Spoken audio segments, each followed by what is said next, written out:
14. Dialéctica de la conciencia. Dios no ha muerto, pero murió el Papa. Los teólogos agoreros de la muerte de Dios también morirán, uno por uno, cada cual con su muerte individual e intransferible. Pablo VI pasó silencioso por el tumulto del mundo. Fiel a la sistemática de la Iglesia, no inventó reformas ni intentó cercar a las reformas audaces de Juan XXIII. Ante la insubordinación del cardenal Lefebvre, quien ordenó ejércitos de nuevos sacerdotes para luchar contra él, no se atemorizó ni promovió represalias sagradas. Acusado brutalmente de pecados horribles cuando era cardenal de Milán, se limitó a lamentar al calumniador.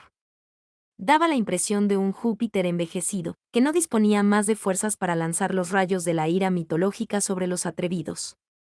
Se dedicó a la siembra de la paz entre los hombres, se ofreció como rehén en los casos de secuestro, al contrario de amenazar a los incrédulos con el espanto del diablo, llegó a prestar el más espantoso homenaje al ángel rebelde, afirmando: quien no cree en él diablo no es cristiano. Últimamente pasó a hablar de su muerte próxima, como si preparase al mundo para aceptarla como él aceptaba. Si no consiguió pacificar a los hombres, por lo menos mantuvo la paz de la Iglesia, defraudando a los fanáticos que todo hicieron para merecer una maldición. Hizo justicia al título de su santidad, que tantos de sus antecesores ostentaron sin dar muestras de merecimiento. La impresión que se tiene, ahora que su cadáver está delante del mundo como un llamado silencioso a la concordia y al amor, es la de que él fuera el último papa. El colegio cardenalicio que debe elegir al nuevo papa está en dificultades. Si el Espíritu Santo no posa dulcemente en la cabeza veneranda de uno de los candidatos a su sucesión, no se sabe cómo los votantes harán la escogencia. La barca de Pedro está balanceando indecisa sobre las aguas, como el arca del diluvio. Tal vez haya llegado el momento de la Iglesia, que hace mucho lucha en vano para salir. 89. Educación para la muerte. De los arrecifes teológicos en que encalló después de la última conflagración mundial. La conciencia no es, como Sartre supuso, un vacío que se llena con datos del mundo. Por lo contrario, la conciencia es la garra psíquica del hombre, con la cual él se apodera del mundo para transformarlo, subyugándolo y adaptándolo a las exigencias humanas. Desde la selva este diálogo se desenvuelve a través de las civilizaciones. Los datos de la conciencia anteceden al mundo, provienen de las regiones arquetípicas del inconsciente humano, donde se desenvuelven las extrañas floraciones de las ansias de perfección, justicia y belleza, que dejarán sus marcas por todas partes, desde las inscripciones y los dibujos rupestres de las cavernas hasta las obras primas de la escultura griega, de las leyendas y canciones del folclore más remoto hasta la pintura italiana y las sinfonías de Beethoven. El vacío que deberá llenarse es el del mundo, por los datos subjetivos de la conciencia. El mundo fue creado por Dios en el misterio infinitesimal de la monada, esta idea platónica que encierra en sí toda la realidad futura, como, en la teología hebrea, el alma de Araón ya contenía en sí todas las almas futuras. El mundo vacío, sin la presencia humana, es apenas la materia prima de que la conciencia del hombre se servirá más tarde para desenvolverse. El niño que nace desprovisto de las garras, instrumentos defensivos de los animales, trae en sí mismo las potencialidades humanas de la humanidad en perspectiva. La simiente necesita de la tierra para germinar y desenvolverse. La monada necesita de la carne y sus formas para actualizar su espantosa potencialidad humana y divina. Las fuerzas naturales preparan, por milenios incalculables, con los elementos de los reinos inferiores, el material flexible y vibrátil que la conciencia modelará en el tiempo, imprimiéndole lentamente los moldes secretos de sus ansias. Las filosofías incipientes se apegan a los efectos sensibles de los procesos y se olvidan de sus causas. La liviandad humana, esta herencia en el hombre de la irresponsabilidad animal, lleva a los pensadores y a los científicos la formulación de hipótesis y tesis absurdas sobre una realidad que no conocen. Proliferan las sabidurías vacías, los doctores pontifican en las cátedras y en los 90. J. Herculano Pils. Púlpitos haciendo afirmaciones temerarias que solo sirven para aumentar la inseguridad y la angustia del hombre, en las sociedades formalizadas. No obstante esta gratuidad aparente, La conciencia fermenta las inquietudes y aguza la curiosidad, liberando los vectores del espíritu en el plano de las realizaciones superiores. Hasta las pompas asombrosas de la muerte contribuyen para desencadenar en el hombre sus aspiraciones de una visión más segura y precisa de la realidad a que fue lanzado como un náufrago en la playa de un país extraño. En las civilizaciones más adelantadas la presión de los formalismos socioculturales aplasta a las criaturas. Rousseau rompió las murallas de la Ginebra formalista al intentar la aventura de la libertad humana. Voltaire se armó de la ironía para derrumbar las instituciones mentirosas.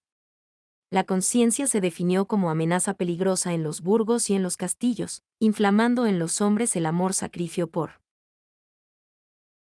el castillo desconocido a que en los postreros llamarían libertad. Sin esta dama solitaria y temida el mundo jamás escaparía de la barbarie. La dialéctica de la conciencia se constituye en la tesis de la realidad inmediata en confrontación, estática y poderosa en su estructuración social, con la antítesis de la utopía, que lanza Don Quijote contra los molinos de viento en las tierras yermas de la Mancha.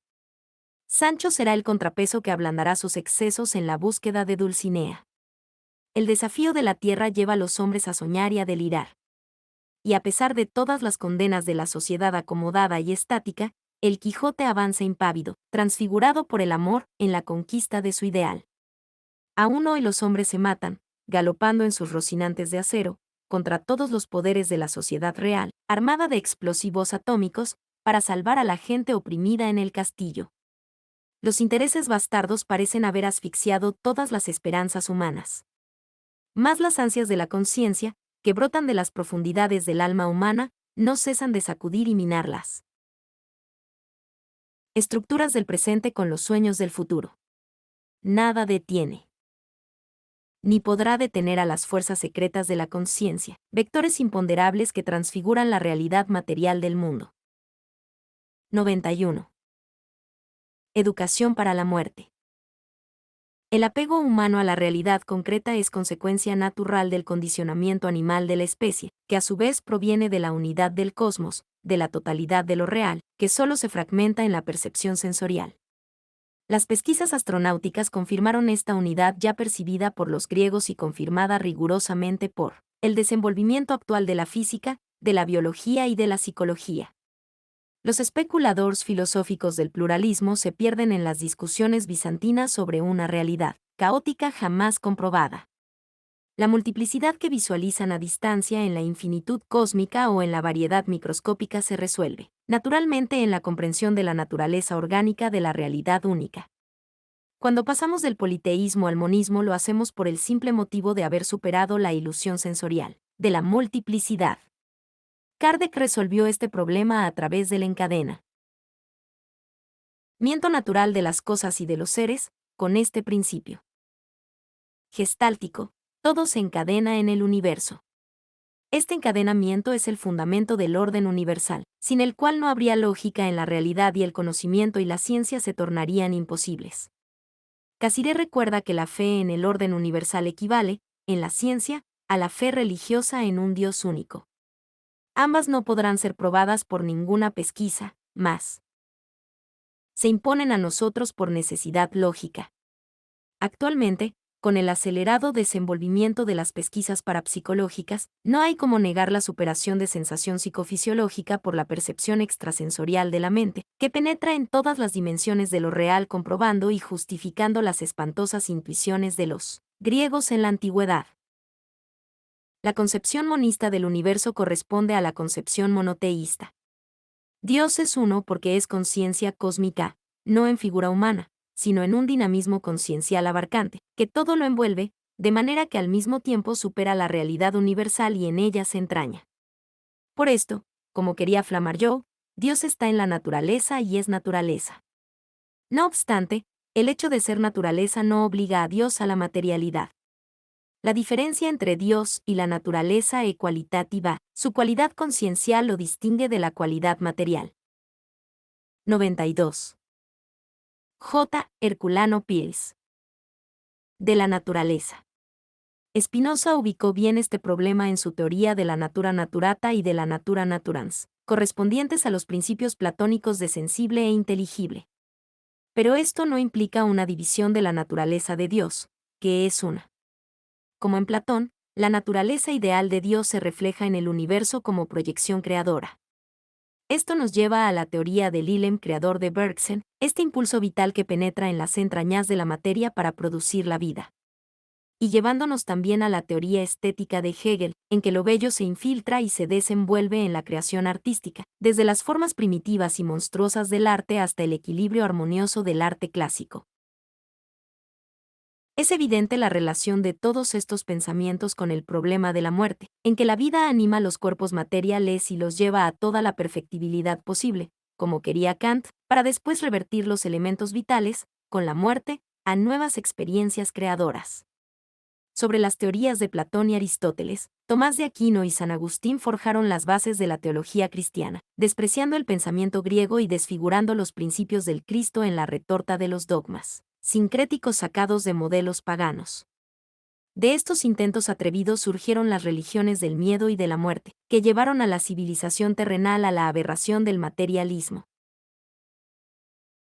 El estudio de un tema como el de la educación para la muerte exige incursiones difíciles en el pensamiento antiguo, moderno y contemporáneo, para establecer las conexiones orientadoras.